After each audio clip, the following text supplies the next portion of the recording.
with us. It's our meetup, our Twitter, our YouTube. We also have a channel now. Be coming out in our follow-up. There's a few people already in there already, but feel free to join us there if you want to contact us or another avenue to ask questions. So this meeting will be going over Azure IAM presented by David, and then the 18th we'll be going over Managed Identity by Javier, and then the first we'll be doing a Teams plugin. And then we also have some free resources out there if you want to learn more about Microsoft or Azure or any other product. And with that, I'll introduce our speaker. David is a cloud solution architect at Microsoft, focusing on open source application development. Prior to joining Microsoft, he was a 6-time MVP and regular presenter at local and regional community technical conferences and user groups. You can catch a few videos of David talking about Azure AD B2C on Microsoft Dev Radio, and he rarely tweets at David Hoerster. I'm going to butcher your last name, sorry. That's okay. That's in the meetup if you want to follow him there. But with that, I'll hand it over to you. Okay, thank you very much. All right, folks, I'm going to share my screen here, and let's get rolling.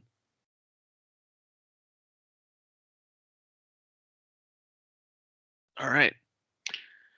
I'm assuming you can see my screen. So my name is David Hoerster. I'm a cloud solutions architect, as the intro said. I'm based out of Pittsburgh, Pennsylvania. So I'm way on the far east side of our new Midwest region here at Microsoft. And I've actually been at Microsoft for 5 years today, of all days. So I didn't realize, I guess when I started, that I started on Star Wars Day, and this is how I'm going to celebrate my 5-year anniversary. So I'm very happy to be presenting to you folks today. So what I'm going to talk about is customer identity and access management, and really about using Azure AD B2C for managing your customer identities. And if we can head on over to the next slide. All right, see if I can get PowerPoint here to work for me. So what I wanted to talk about today, and I guess if there's questions, is usually you guys put them in the chat, and then we'll kind of get back to them towards the end. Is that usually how this works? Either they can put them in the chat, or they can ask them during it, or towards the end. After we're done, we'll shut off the video recording and have open questions also. Okay, all right. I'll do some checkpoints. I'll try to do some checkpoints during the talk, and we can see what questions come up. But really, what I wanted to cover in this talk is really just a couple of topics. One is just kind of the what and the why of Azure B2C, what it is, why you'd use it, and then talk about creating user journeys, which is really just how your user is going to interact with B2C, how you would start to set that up. Changing the look and feel, so you want to be able to customize what the users are actually seeing or how they interact in terms of those user journeys. And then lastly, just talking about customizing the journey. Maybe the out-of-the-box capabilities of B2C don't particularly fit what your business requirements happen to be, and how can you take some of the power of B2C and really customize it to fit your needs. That's what we'll talk about. So just a couple quick slides, and then we'll do primarily demo and walkthrough of B2C. So when you're building out your custom identity and access management system, really what you're looking for, is something that, as the slide says, right? It's pretty flexible. It's focused on your customers. It's allowing your customers and probably your internal users also who may need to sign into these customer-facing apps, something that's secure and reliable, something that is going to protect their identity, probably be able to monitor, hey, there's something kind of funky going on with this sign-in. Maybe I need to do something special, maybe prompt for an MFA, or maybe I just block them from signing in. So I want to be able to handle those types of situations.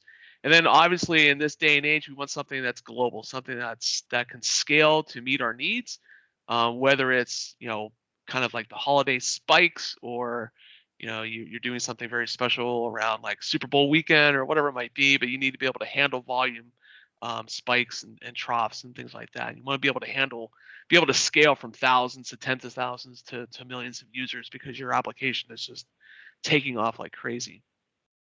And so those are really the things that you're looking for when you're building out this identity access management platform. And really, if you think about what you do today, if you're a user of Azure Active Directory, Azure Active Directory does all this today. But really, that's really holding your corporate identities and resources. And you probably want something, you don't want to maybe mix the two together. And so that's really where Azure Active Directory B2C comes into play. So B2C is really, it's built on top of the power of Azure Active Directory. You really think of, and when I talk to customers about B2C, B2C really is Azure Active Directory with a policy engine on top. That's really how you can think about it. So it's the same technology that powers Azure Active Directory, except what it allows you to do, it's really much more customer focused. So some of the features within Azure Active Directory aren't enabled because they're not really, externally facing friendly or applicable. But really, what it then provides you is this great ability to be able to, one second, let me go back. Ability to be able to connect with social identities or email accounts or create local accounts just within the B2C tenant itself, and being able to interact with other types of identity providers, but then also allowing you to interact with back-end systems also. So maybe you need to enrich claims, maybe you need to perform some sort of manipulation of the claims based on maybe some legacy system migration type of stuff. You want to be able to collect analytics on what's happening within your environment also. B2C provides all that for you for all your various user journey needs. And in terms of integrating with partners and other types of identity providers, B2C really allows you to connect pretty much with anything that talks OpenID, OAuth, or SAML. There are out-of-the-box capabilities with B2C, and then if you need to extend that, or maybe it's not a standard type of identity provider like an Amazon or LinkedIn or Twitter, then you can actually create your own custom identity providers also within B2C, and including SAML also. And so because of that, it's extremely flexible.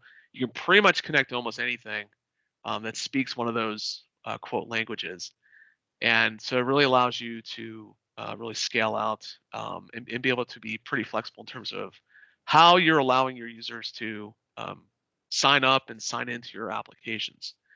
So you don't have to use social identity providers. You can use, I have lots of customers that just purely do local accounts and let B2C manage the credentials and everything there. But then I have other customers that allow their customers to use a Gmail account to sign in, or maybe they even federate with other Azure Active Directories also.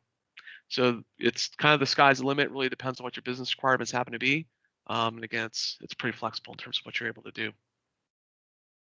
In terms of tackling some of the business scenarios and customer scenarios that you want to take on, Azure AD B2C really provides a number of different types of services. I'm not going to go through this entire eye chart here, but at least gives you the sense of, in terms of all the different building blocks that B2C provides you across a number of different scenarios. And this isn't a complete list. This is actually probably a year-old slide, I think, but I tend to like it just because of just shows just the scale and the breadth of what you're able to do within B2C. But I mean, if you want to be able to implement SSO into other systems, you can use B2C to do that. If you need to implement some identity security, I want to be able to detect whether or not I have risky user behavior or risky sign-in behavior. I could take advantage of things like conditional access policies inside of B2C and force people to MFA. Maybe I want people to be able to log in using their phone instead of an email address. That's also possible within B2C. And lots of other ways that you can take advantage of B2C and really just make it fit what your business requirements happen to be. And then, of course, B2C is also pretty developer friendly too. So I want to be able to take these, let's say, user journeys that I've created inside of B2C, and I want to integrate them in with my applications. You could use packages like the Microsoft Identity web package to directly integrate in your .NET Core application, say, to B2C. And there's other flavors too. If you work with MSOL or any of the other packages that are out there, interacting with the B2C tenant in terms of your application is pretty straightforward. But then also just from a developer perspective, being able to use social accounts and being able to kind of script some of that stuff out, being able to create custom attributes. So I don't want to just use the out of the box attributes that B2C provides me for a user. I want to create some custom ones. You can do that either through the portal or through scripting. I want to be able to customize the look and feel of what the user is going to see in terms of interacting with B2C. Again, I can customize the HTML and the CSS and even the JavaScript that your users are going to be seeing on the web pages. So you can implement custom behaviors also in terms of what's happening on the client.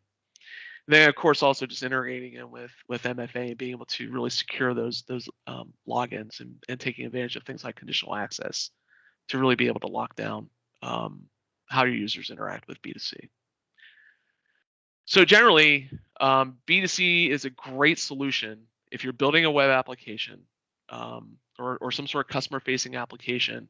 That the key part is there's customer interaction.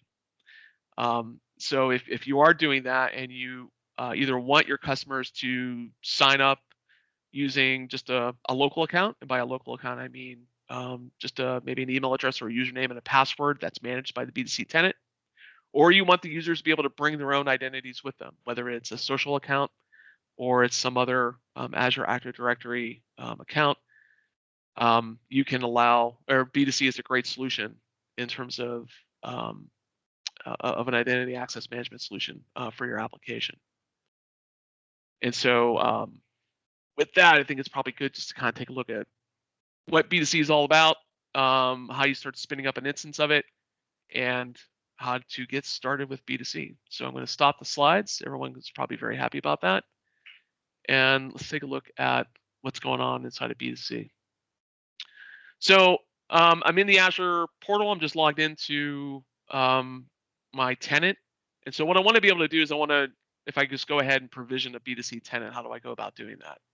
So I can go into a resource group or even just from a create the resource link, and I want to just type in B2C. And we'll select that. I'm not going to create this because it does take a couple of minutes to provision the tenant. But when you do provision, or when you do go about provisioning a B2C tenant, I can either create a new tenant or I can link it to a B2C tenant. So if I've already created a tenant in the past and I just want to link it to a subscription, I can do that from here. But generally, I'm going to want to create a new B2C tenant. And on this screen here, it's just a couple of pieces of information that need to be collected, right? Just the organization name, whatever that happens to be. The domain name, which needs to be globally unique. And notice that it's going to have an on Microsoft.com top level domain. So what that really is telling you is that this is an Azure Active Directory tenant that you're creating. Even though it's quote B2C, it's still Azure Active Directory under the hood. And again, it's really just going to be that tenant plus a policy engine on top that's going to be provisioned. And then you basically say, well, what country do I want to tie this tenant to?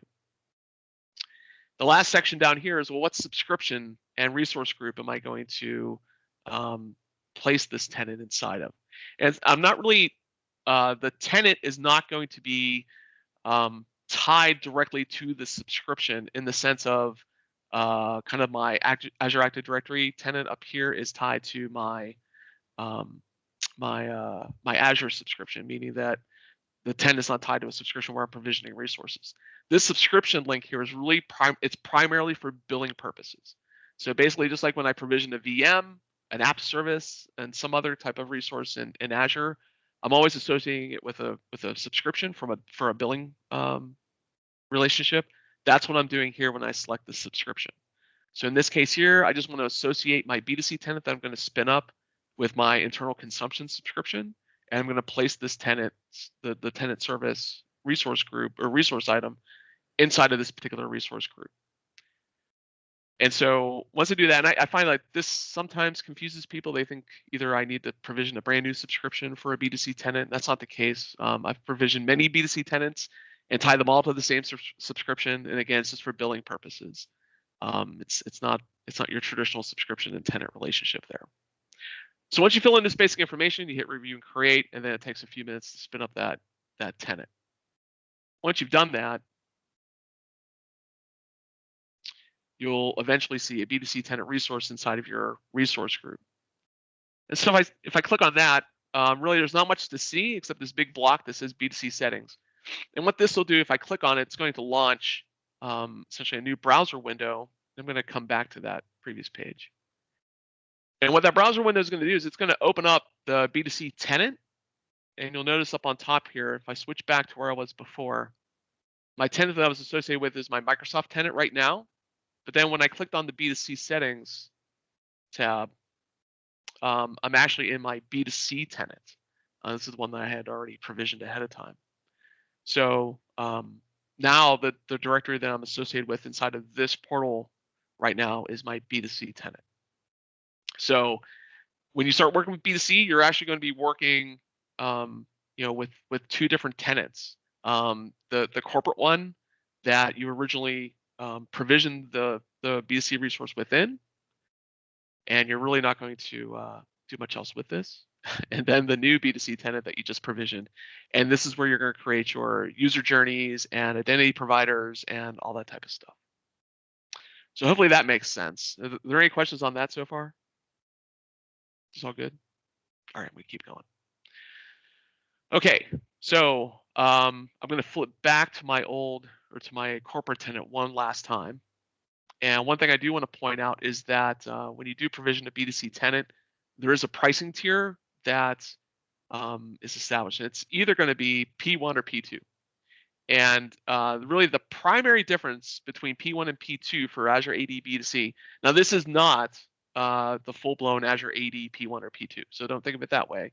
This is really external entities P1 and P2. So the primary difference between P1 and P2 from a B2C perspective is really around identity protection and risk detection.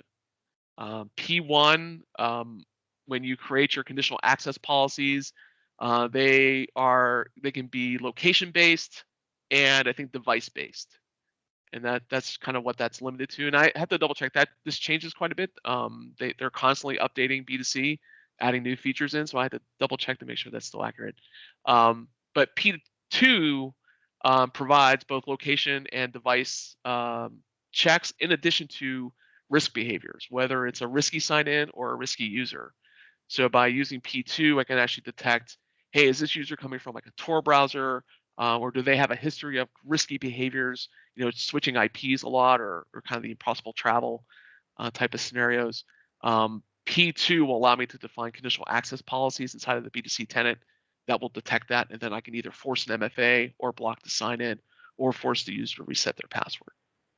So keep that in mind. When you first create the B2C tenant, if you create a brand new tenant, it's going to be a P1. If you want to take advantage of risk detection in terms of conditional access policies, you'll have to change this to P2. Pricing difference-wise, it's still pretty inexpensive, and they still both support the first 50,000 monthly authenticated users are free for B2C. So if you have 50,000 monthly authenticated users or less, B2C, regardless of the P1 or P2, will be free to you. The only other cost you're going to incur is if you use SMS for MFA. That's 3 cents, a flat 3 cents per MFA cost. Okay, but we don't want to talk about pricing. We want to talk about features. So I've created this B2C tenant. And if you're familiar with Azure Active Directory, it might look a little familiar, or at least some of the items on the left. And what I want to do is just kind of walk through some of the different parts of a B2C tenant and what you can do with them. And then what we'll do is we'll create a user flow. I already have a couple pre-created, but at least show you how you go about creating those user flows. Take a look at what that looks like, how you can customize it, what it looks like inside of an application. So the primary landing page for a B2C tenant doesn't really provide a whole lot for you. Key pieces of information are going to be the subscription ID that this is tied back to. So this is not a brand new subscription that's provisioned. This is the subscription that I created the resource in. And then really the resource name is the tenant name.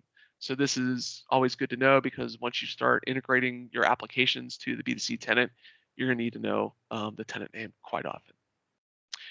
So just like in Azure Active Directory, if I'm going to, well, I should take a step back. With B2C, when I want to connect my application to a B2C tenant in order to perform any type of sign in, sign up, or any other kind of user journey activity, really there's going to be 3 pieces of information that I really need. I'm going to need an app registration. So I need to be able to essentially register my application that I'm calling B2C from inside the B2C tenant. I'm going to need an identity provider set up, and then I'm going to need a user flow. So app registrations, if you're familiar with Azure Active Directory, this is basically the same type of experience. So you can create an app registration inside of your B2C tenant. In this case here, I have one that's already created. And again, this is pretty much the same as in Azure Active Directory, except token configuration is not available. Here, you're going to actually do that in the user flow. From an authentication perspective, since I'm doing a web application, I can have multiple redirect URIs. I can have a logout URI, whether or not I want access or ID tokens being sent back. So pretty standard stuff. I can create, I can access other APIs inside of my tenant. I can expose APIs that maybe I want other applications to be able to take advantage of, and I can directly modify the application manifest too from here if I wanted to. So again, pretty much the same experience as you would have with Azure Active Directory. Looks like things are loading kind of slow here for me. All right. So you're gonna have to create an app registration, and again, that's pretty straightforward stuff. One of the new things with B2C, and I think Azure Active Directory as external identities continues to take hold inside of Azure Active Directory, you're gonna see identity providers probably become more and more prominent.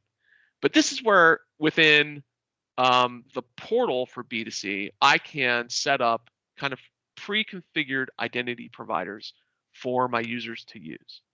And so as you can see, there's a number of identity providers that are already essentially pre-configured out of the box, ready for me to use. And all I need to do, so let's take a look at this GitHub one. If I want to be able to have my users log into my applications using their GitHub ID, I can say, well, all right, I want to create an identity provider. I want to use GitHub. And what I want to do is I want to be able to connect my B2C tenant with my GitHub environment. And so all I need to do over on the GitHub side is I would go to my developer settings, and I could create an application registration over in GitHub. And when I do that, all I'm going to get back is a client ID and a secret associated with that particular application registration over in GitHub. That's all I really need to know in terms of setting up an identity provider in the B2C portal that connects to GitHub. B2C will take care of everything else in terms of setting the proper metadata, being able to set up the right callback URL, being able to know how do I connect to GitHub, what information do I need to pass, all that stuff. It's already pre-configured for you. These are really the only 2 big pieces of information you're going to need, the client ID and the secret. And so if you want to be able to connect a few different social providers, you can see it becomes really simple to set these up, because let's say I want to connect to Gmail or Google, right? Again, the only thing I need to provide is a client ID and the secret, and I give it a friendly name. Everything else for me is basically hidden, and B2C takes care of the rest for me.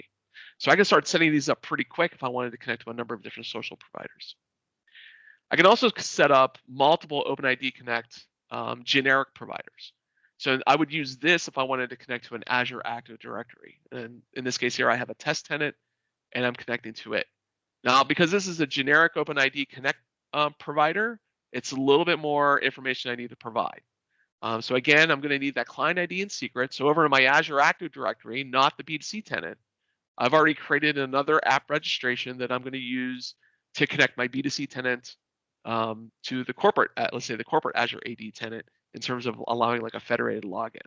But then I need to provide some additional information, like what scopes do I need to provide, what's the response type, and then do some basic identity claims mapping.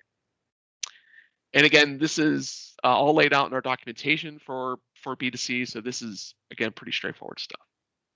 But again, setting up that OpenID, that generic OpenID Connect provider is pretty straightforward, just filling in 10 fields or so. And I can create multiple OpenID Connect providers. So I can continue to create OpenID Connect providers, and they'll just tack them on in my list.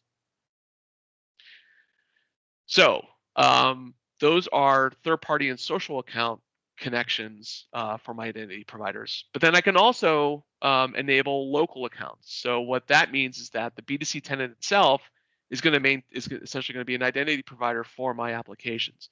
So in this case, I want to be able to allow users to sign up and maybe use an email address or a username or a phone number. And so all I really need to do is make the decision at a tenant-wide level. Do I want to enable phone sign up? So maybe I don't want to sign up with my email address, but just my phone number, 555-1212. I can enable that. I can enable users to sign up with an email address. So it has to be a valid email address. And you can actually allow the verification of that email address also. Or you can let users just sign up with a unique username. So you have these three choices of how do you want users to be able to sign up within your local tenant. And so once you've selected that, now you basically have the set of identity providers that are available across your tenant. So I've already set up an app registration inside my B2C tenant that allows my application to connect to B2C. I've configured one or more identity providers that allow my application to be able to allow my users to sign up and sign in to my application. And now I need to bring that together. And I'm going to bring that together using user flows. And so what a user flow really is the experience that a user is going to have when they perform some type of identity action inside your application. So in this case here, for today's talk, I created 3 user flows out of the box. A sign up, sign in user flow, a profile edit user flow, and then a reset password user flow. And you notice that the types over here are already kind of set up. So how do I create a new user flow? What do I really need to do in order to create a user flow inside the B2C tenant? Well, I'll click on create new user flow, and then you'll come to a screen where it basically presents you with 6 different types of user flows that you can create. And really, there's I guess 5. You have this combined sign up and sign in experience. And what that's going to present you is the user is going to be presented a page where they can enter in maybe a username and password, and there may be a link that says sign up for a new account. That's what sign up and sign in is. It's a combined experience. I can create a user flow that allows my user to edit their profile. Maybe they want to change their display name, or maybe they've changed companies and that's a claim that I'm collecting. I want to enable password reset. So this is great. I don't want to have to call a help desk or submit a support ticket or something like that. I just want a user to be able to go on to the website, say, hey, I forgot my password. Help me reset it by entering in my username, my email address, wherever it might be. I can split up sign up and sign in to 2 different flows. So maybe I don't want to have that combined sign up and sign in experience. I can split them up. And then I can also have a ROPC type of flow also. Maybe I have a legacy application. I want to handle just a basic sending of a username and password to B2C to be able to get a token back. And so I can set up a straightforward ROPC kind of flow also. So there's really no UI involved with this one. So if I want to create a sign up and sign in experience, and really any of these other ones, B2C is going to ask me, well, what type of version do you want to create? Generally, you always want to go with recommended, because what recommended really means, so obviously legacy, even the way they kind of present it here, it kind of makes it seem like this is old, and it is. No real new features are going to be added to these flows, and so they're essentially just old. But recommended is generally the recommended choice, hence the name. And so if you go ahead and create a recommended flow for sign up and sign in, to create a flow, you're presented really with like 5 or 6 questions, and it's that easy. So you give it a name. That's pretty straightforward. You're going to say, well, how do I want my users to sign in and sign up? What type of identity providers do I want to enable? So if you remember back at my tenant level, in the identity provider section, I said, hey, I want to be able to enable email user accounts and phone user accounts. So I have basically the combination of email, phone, and email signups. So I can choose those options. And then I can also take advantage of my identity providers, right? I want to be able to allow users to sign up at GitHub, or maybe with the Azure Active Directory other tenant that I set up. So once I've done that, I can then choose, well, how do I want users to multi-factor if I want to do that? So then I got to have several choices. Again, these are standard. I don't really not able to customize these through the portal. So it's either going to be email or then some combination of SMS or phone call. And then whether or not I want MFA to be enforced. So by default, it's going to be off, but you can also take advantage of conditional access. And so that's a pretty powerful tool. It's still in preview, but it's pretty much a scaled down version of the full-blown conditional access policies in Azure Active Directory. So you can take advantage of that. And then you can specify whether or not you want to enforce conditional access policies. And then lastly, you're basically stating, well, what information do I want to collect from the user when they sign up? And what information do I want to return to the user when they sign in? And so that's what collect and return are going to be about. And you can choose from a number of different attributes that you have defined for your tenant. And I'll take a look at this here in a second. But again, you just check off which ones you want to collect from the user. So I want to collect maybe their display name and maybe what email address they want to use and their given name or first name and the surname.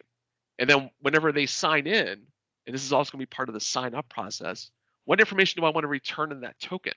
So maybe I want to return, display name and all the email addresses associated with that user and their given name and maybe a few other bits of information. And so again, I'm just kind of checking off boxes in this case here. So I'm not going to create this flow. I already have a few set up.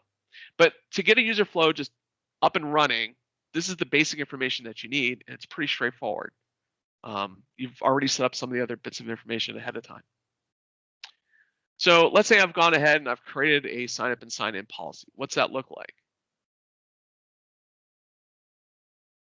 So I have I've created this sign up sign in policy called Imaug. I'm not sure I'm going to pronounce that right. And then sign up sign in. B2C, when you create a new user flow, they're always prepending it with B2C _1 _. That's the general naming convention for all of the user flows in B2C. So once I've set this up, I have a few different settings I can change on the left-hand side, and then I can drill in also through the menu here. So not going to go through all these in great detail, but at least just to show you what you can do inside of each one of these sections. From a properties perspective, you can essentially say, hey, I want to be able to enforce, or I want to enable JavaScript on the pages that are going to be displayed. Maybe I want to control information around session behavior and token lifetime, and then also being able to set up how strong of a password I want users to be able to use when they actually sign up with a local account. So you can even do like regex if you wanted to do something along those lines. And there's a couple of, there's a couple preview features that are in this page here. So keep me signed in is a newer one. I think it came in here maybe a month or so ago. This is really nice. So essentially, if you've seen checkboxes where it says keep me signed in, by checking this box, it'll place a checkbox on your sign up or sign in page that lets you stay signed in, and then you can configure how long you want that user to be signed in for. On the identity provider section, again, you can change these around. So maybe you've tested this out and you've enabled OpenID Connect, but then you're eventually thinking, well, I want to be able to enable GitHub also for this sign up sign in flow. So I can change that throughout the lifetime of the user flow. So I can switch back and forth. User attributes, maybe you want to collect some additional attributes. You've created some new custom attributes, and you want to be able to collect those or return those over time. So user attributes are what you're collecting from the user. Application claims are what you're returning to the user and their token. Again, same kind of interface. API connectors, this is pretty interesting. So this, again, is a newer feature, probably been out for 3 to 6 months or so.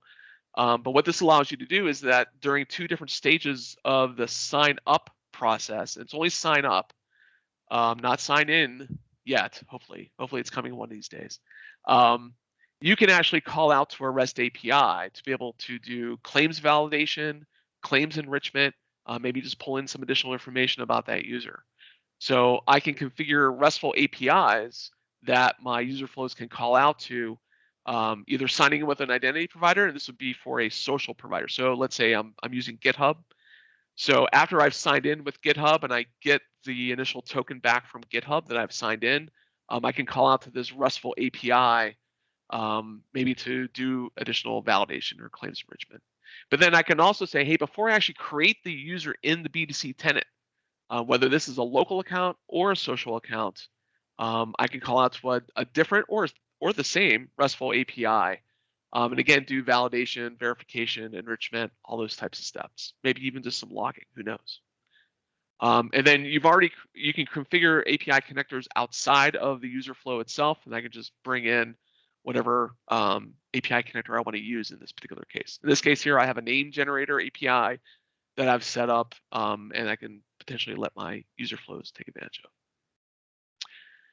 And then lastly, around customization, I can customize page layouts. And so maybe I don't want the out-of-the-box template for B2C. And there's a couple templates that are available. There's Ocean Blue, which is the default, Slate Gray, and Classic. I don't know what Classic looks like, but I can't remember. But if you want to have maybe your own background, maybe your own corporate look and feel and style sheets and all that type of stuff, you can actually customize your pages to use your corporate standards for that. And so for each user flow, every user flow has a number of different layouts associated with it. And for each one of the different layouts, you can say whether or not you want to use custom page content, which means your own custom HTML file, CSS, JavaScript, potentially if you want. And all I have to do is say, yes, I want to, and then point to where that, the URI of where my custom content is located. Generally, maybe like a storage account, where you can keep all of your assets that you want to use for your custom look and feel. You can keep them there. So that's really simple to do, to be able to set up custom content, and then also just the layout version of the page. And the B2C service actually will keep this updated for you, so you can always check out what's new in the different page layout versions. But generally, this will stay pretty up to date. Also on this page, I can also change, again, in addition to changing each layout's content, I can also change the fields that I want to collect. Since this is a sign-up page, the fields I'm collecting from the user, I can change the order in which they're displayed, whether or not I want to enable verification for certain fields, like an email address. What that's going to do is when I enter in an email address, it's going to send a one-time code to that email address. I need to enter that code in the sign-up page to actually verify that I own that email address. And then I can also change how I want that user input to be rendered. So whether it's a checkbox, drop-down box, or whatever that might be. So you have a lot of control, and also you can change the actual name of it too, I thought. Oh, you had to change that in languages. So again, you can change the order of fields and the input type, and whether or not that field is optional or requires verification if it's a verified field or not. And then lastly, you can customize the languages. So out of the box, I should have turned this off initially. Out of the box, language customization is disabled for your user flows, but I can enable language customization. And what this allows me to do then is to actually provide maybe specific translations of specific language tags, and give really my own sense of customization on what strings are displayed to the user during the sign up and sign in process.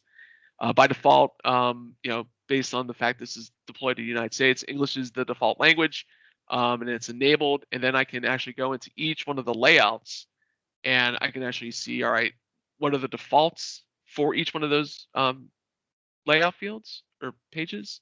I could download the JSON for that particular layout.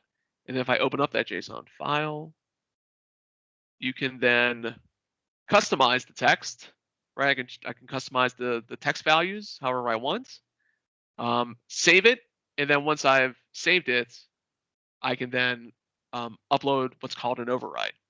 So I can override those fields, upload them, and then my text changes will take effect. So it's really powerful what you can do through the portal in terms of customizing the look and feel of these user flows. So I've created this user flow, and now I want to be able to use it. I want to test it out. How do I go about doing that? So through the portal, I can actually run the user flow itself. So they have a nice little utility here where I just essentially point my user flow to an application registration, whether or not I want to do a specific locale. So maybe I want to test what it looks like in Spanish versus English, and then go ahead and run that user flow. And it's going to open up another page for me, and it's actually going to present to me what my customized page looks like and give me the options that I've already configured inside my user flow.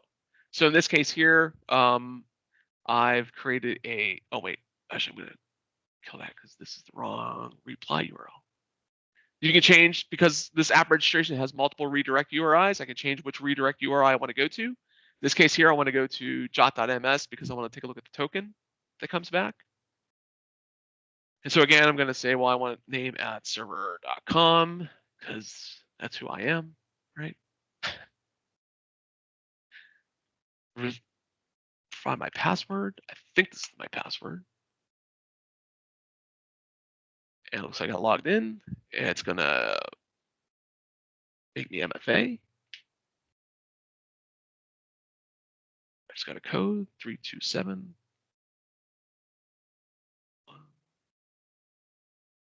Verify the code.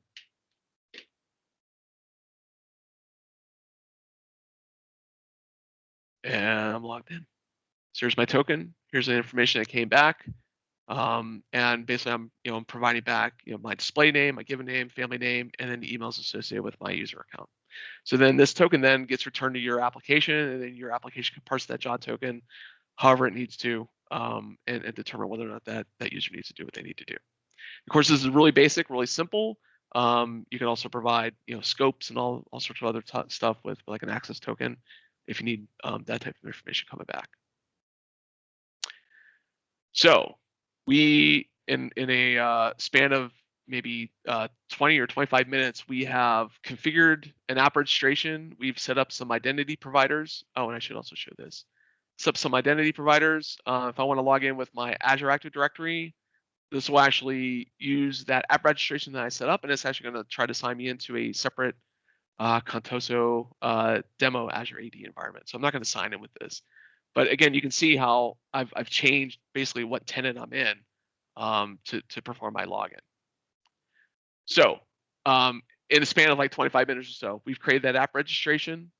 We've configured several identity providers. We've created a user flow.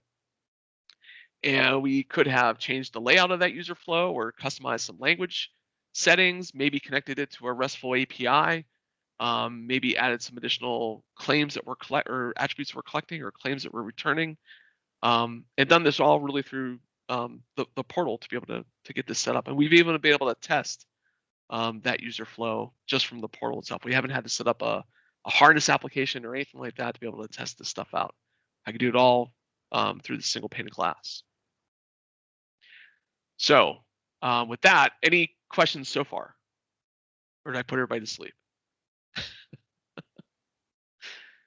All right, silence. I might be the only one on this call right now. I don't know. Nope, I'm still with you. Okay. So in terms of customization too, I can also configure for my user flows a number of different user attributes too. So by default, B2C comes with a handful of built-in user attributes. And these are, you're able to use these from within your user flows, but then you can also create custom user attributes. Maybe you want to collect some additional information, things like what I'm doing here with delegated user management role and redemption codes. I'm using those to actually pass off or return from RESTful APIs. But to create a user attribute, pretty straightforward. Just give it a name. What's the data type, string, boolean, or int? And then maybe a description if you want, just so people actually know what that is when they come into your portal. So pretty easy to create custom attributes, and within your B2C tenant, you're able to create up to 100 custom attributes. We do have a question in the chat window saying, somebody asked if you can do all this programmatically as well. You can. So I am trying to get there. I think I'm going to run out of time, but yes, you can, and that's called custom policies. So what I want to do real quick though is I'll show. You already kind of saw conditional access, but I want to show just a simple application running and how you configure that using like the Microsoft Identity Web package. So it's real simple, and I'm going to fly through it. So let me just find the right page. Where'd it go? Oh, it's this one. So I downloaded a sample app. So if you take a look at Microsoft Identity, I'll throw a link in the slides. I'm assuming that could be available on the user group site. But there's a page that has a number of different like starter packs for different types of identity scenarios. And so in this case here, I'm using a web MVC application that I want to be able to authenticate against a B2C tenant. And so essentially this is all the boilerplate that came down with that sample.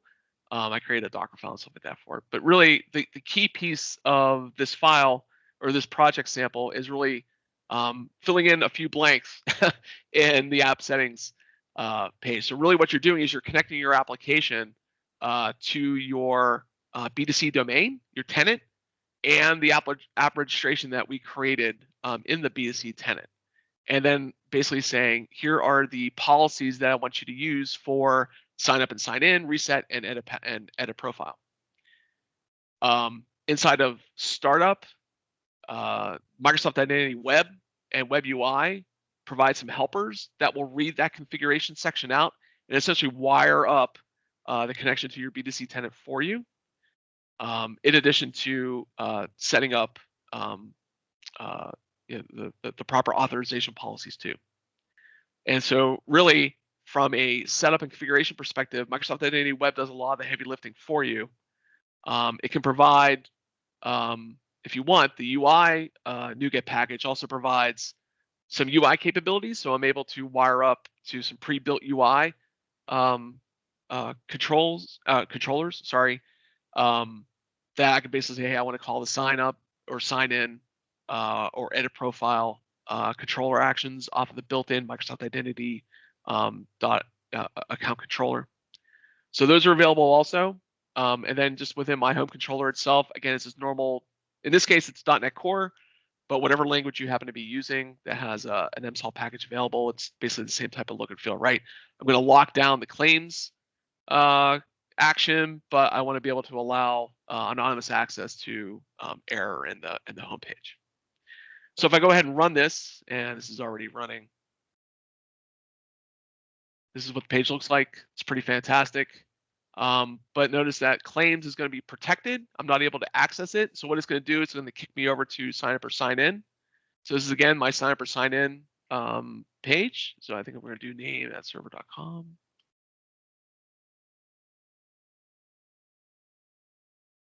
Right. Log me in. It's probably going to prompt me again. It's going to let me go. It's going to let me go. And then it basically brings back just kind of a predefined list of claims that it's looking for. But again, now it's, it knows who I am. It knows, it's able to grab that token, be able to display it for me. And then I can start wiring up other actions to my tenant, right? I want to be able to maybe modify my profile. So, it's Dave Test 100 or something like that. And then eventually I can even do a full sign out.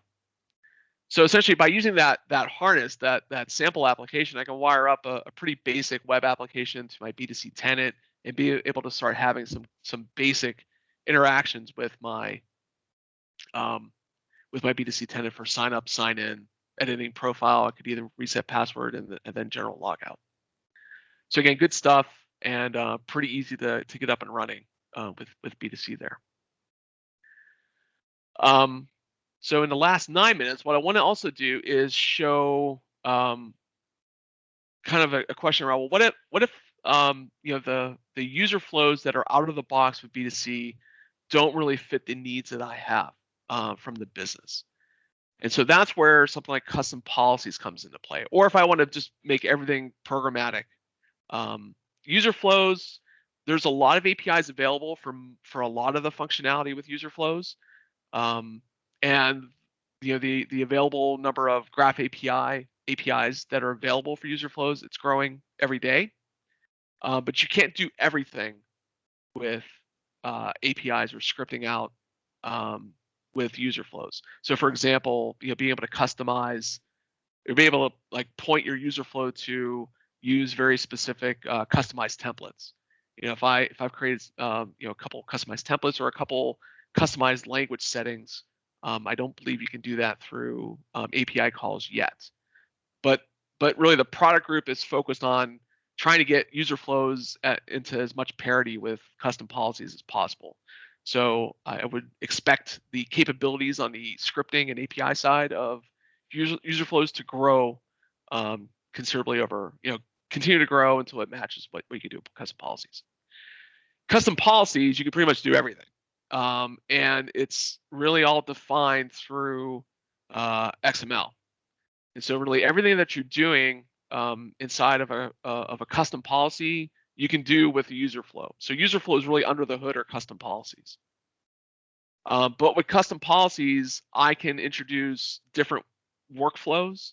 I can maybe collect additional information from users. So maybe I want to have multiple step sign-up process for my users. I could use a custom policy to do that and use something called a self-asserted profile provider to be able to collect that information. And so custom policies allow me to do all that type of stuff. So in this case here, I created I thought, well, what's a pretty easy example of using a custom policy? In this case here, maybe I want to have a custom policy, or I want to be able to have an experience that a user signs in or signs up with an email address, and maybe I'm federating with a number of different identity providers. Maybe it's a number of different Azure Active Directory providers, right? So I have a number of customers behind the scenes. Well, I don't want to list out, like if you remember on my, if I look at this page here, I'm kind of listing out buttons in terms of all the different identity providers that I'm federating with.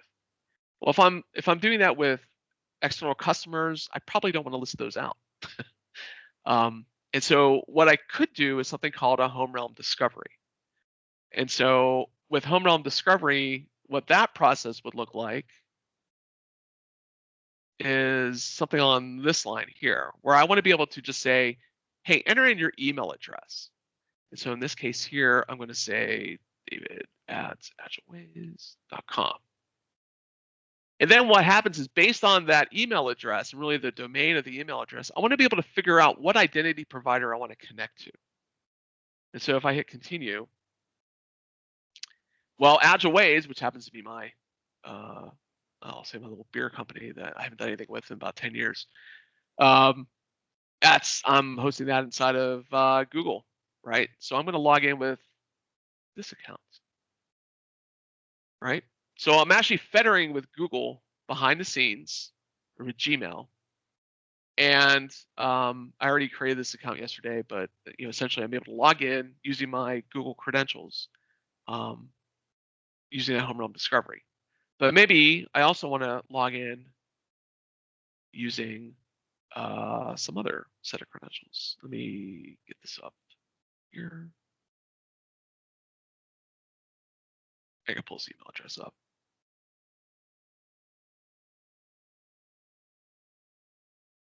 And I need to get my, whoops, no, I did there.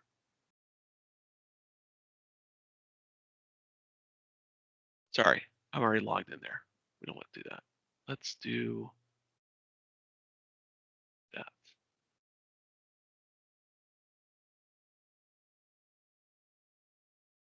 So this is the problem when you deal with like all these different domains and IDs. You gotta keep all the cookies separate. So let me get that email address again. So this is that Contoso test tenant. So notice it automatically detects based on the email domain name. It's going to forward me over. It's going to say, okay, what's your sign-in name? I guess I could have scripted that a little bit better. And then what's your password? And Let me get that.